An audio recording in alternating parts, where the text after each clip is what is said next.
আজকে বানাবো জলপাইয়ের আচার। তো কিছু পরিমাণে জলপাই নিয়ে আমি এইভাবে কেটে নিলাম। এইভাবে কাটলে এর মধ্যে লবণ আর মশলাটা সুন্দরভাবে ঢুকে যায়। আর ভালো করে কেটে আমি এইভাবে ধুয়ে নিচ্ছি পরিষ্কার করে। আর এখন কড়াইতে উঠিয়ে নিব।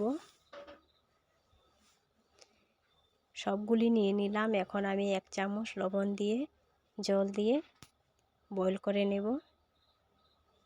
তো বয়েল করার পর এই যে দেখুন ঠান্ডা করে দেখিয়ে দিলাম কত সুন্দর হয়েছে জলপাইগুলি।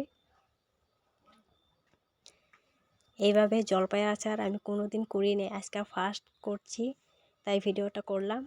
আর কিছু খড়ের মশলা আমি এভাবে বেটে নিয়েছি। এখন কড়াইতে আমি দিয়ে দিব সরষের তেল, আর ফোড়নে দিব 5 ফোড়ন, আর দিয়ে দিব শুকনো লঙ্কা। ভালো করে ভেজে নেব। এখন আমি এখানে অল্প জল দিয়ে দিব, ভালো করে মিশিয়ে নেব। এখন দিব হলুদ, দিব চিনি। চিনিটা ভালো করে মিশিয়ে নেব তেলের সঙ্গে। এখন আমি দিয়ে দিব কিছু পরিমাণে লবণ। ভালো করে মিশিয়ে নেব নাড়াচাড়া করে। তো এই যে এরকম করে নেব, আঠা আঠা করে নেব। এরকম করলে তাহলে ভালো হয়। তো এভাবে আপনারা একবার ট্রাই করবেন। আর এখন আমি ভাজা মশলাগুলো এড করব। ভালো করে মিক্স করে নেব। এখন বয়েল করা জলপাইগুলি দিয়ে দিব আমি, দিয়ে ভালো করে মিশিয়ে নেব।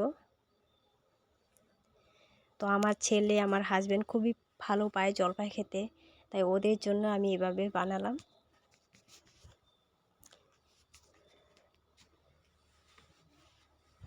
আজকের আচারটা টক ঝাল মিষ্টি সব একসঙ্গেই থাকবে, খেতেও ভালো হবে। তো এইভাবে আপনারাও একবার ট্রাই করবেন। অল্প ঢেকে দিলাম, ঢাকাটা উঠিয়ে এই যে দেখুন দেখিয়ে দিচ্ছি কত সুন্দর হয়েছে। ভালো করে নাড়াচাড়া করে দেব।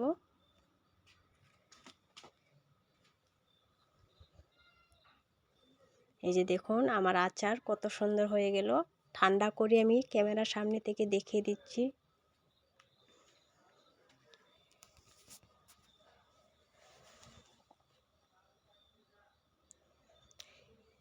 তো এখন আমি একটা বয়ামে ভরে নিব। এইভাবে সবগুলি আচার আমি এইভাবে ভরায় নেব। এই যে দেখুন টেমাটা পুরো ভরে গেছে। এই যে দেখুন। তো এরকম আচার যদি ভাতের সঙ্গে হয় তো আর কিছু লাগবে না। জলপাইয়ের আচার রেডি। এইভাবে আচার করলে খুবই টেস্টি হয়, খেতে ভালো হয়। তো আমার আচার রেডি, রেখে দিলাম।